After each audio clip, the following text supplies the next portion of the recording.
Muy buenos días. Oro a Dios para que en esta mañana, por medio de este devocional, el Espíritu Santo pueda transformar corazones de piedra en corazones de carne. Y así podamos recibir el amor de Dios en nuestras vidas, de una forma muy, pero muy especial. Si hay algo que hace el Señor en nuestras vidas es establecer prioridades. Es ordenar precisamente cuáles son nuestras prioridades. De entender de que Dios debe ser lo primero en nuestras vidas. Cuando Jesús está en primer lugar, es muy fácil que cada aspecto de nuestra vida esté ordenado. Si estamos dispuestos a aprender, a recibir lo que el Señor nos enseña, a entender de que Dios debe estar en primer lugar en nuestros corazones y que si Él está en primer lugar, entonces nuestra familia está ordenada. Por ejemplo, si estamos casados, tenemos hijos, pues en primer lugar está Dios, en segundo lugar está nuestra esposa, después nuestros hijos, después siguen nuestros padres si están vivos, después nuestro trabajo y lo que Dios colocó en nuestra mano. Si Dios establece un orden en nuestra familia, entonces no habrá desorden. Si hay desorden, es inevitable que no haya dolor, frustración, decepción y sobre todo lo más importante, que Dios no esté y que su presencia no esté dirigiéndonos o encaminando ese propósito por el cual fuimos diseñados. ¿No imaginas cuántas familias están divididas, destruidas, sin rumbo específico, sin un enfoque? Porque no está el orden de Dios. Entonces, por ejemplo, hablando de la responsabilidad que tiene el hombre en el hogar como sacerdote, si él no es quien provee, si él no es quien instruye a su familia, si él no es quien puede levantar un altar en casa, si sus hijos no lo respetan como tal, es evidente que habrá un desorden tremendo. Y si es otra persona la que está haciendo lo que el hombre debería hacer como sacerdote de la casa, pues el desorden será aún mucho peor. Entonces, cuando estamos conectados con Dios y realmente sometemos nuestra voluntad a Él nos enseña y nos da sabiduría. Y sobre todo nos da la capacidad de poder ordenarnos. El orden es fundamental. Y como resultado, cada cosa en su lugar provoca bendición en todo el sentido integral de la palabra. Fíjate que en la Biblia encontramos un ejemplo de lo que sucedía en la iglesia de Corinto.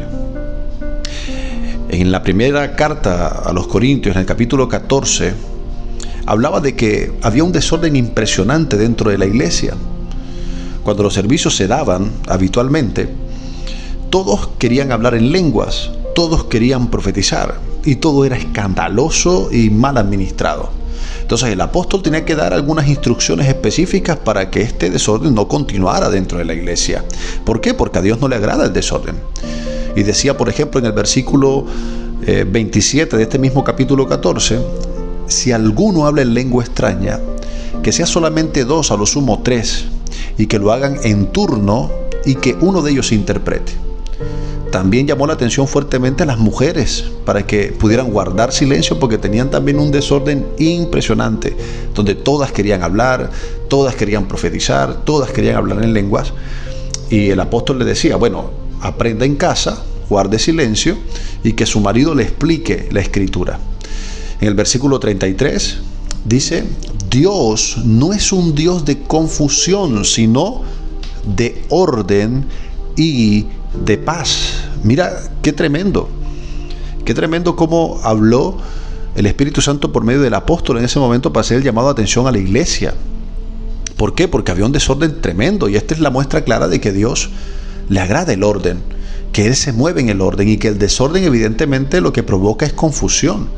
En el versículo 23 de este mismo capítulo señala lo siguiente, dice, pues toda la iglesia se reúne en un solo lugar y todos hablan en lenguas y entran incrédulos o personas no estudiadas en la palabra, no dirán que están locos.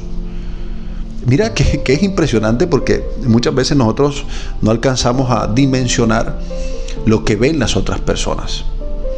Y yo quise dejar este pasaje de último para que entendamos que eso es importante realmente. Que nosotros tenemos que tener un orden en nuestra vida, porque generalmente cuando no hay orden estamos dando mal ejemplo y la gente de afuera que no tiene a Cristo en su corazón muy posiblemente dirá que estamos locos, que no somos coherentes con el mensaje del Evangelio, que no somos coherentes con un Jesús que ama el orden. Oremos en esta mañana. Señor, hemos escuchado tu palabra y la hemos recibido en nuestro corazón. Queremos decirte que te necesitamos y que anhelamos que traigas orden a nuestra vida. pero sobre todo que nos des la fuerza para establecer ese orden. Si tú estás en primer lugar, Señor, y nos dejamos moldear por ti, entonces tú nos enseñarás y nos darás mucha sabiduría para ordenar cada aspecto de nuestra vida y así ser prósperos y bendecidos en todo lo que hagamos y emprendamos. En el nombre de Jesús te decimos amén y amén. Si esta palabra fue de bendición para ti, espero puedas compartirla para que otras personas también puedan recibir del Señor y ser transformados por Él. Te recordamos suscribirte a nuestro canal para así poder llegar a muchas más personas y llegar a muchos más lugares con este mensaje de salvación. Dios te bendiga grandemente.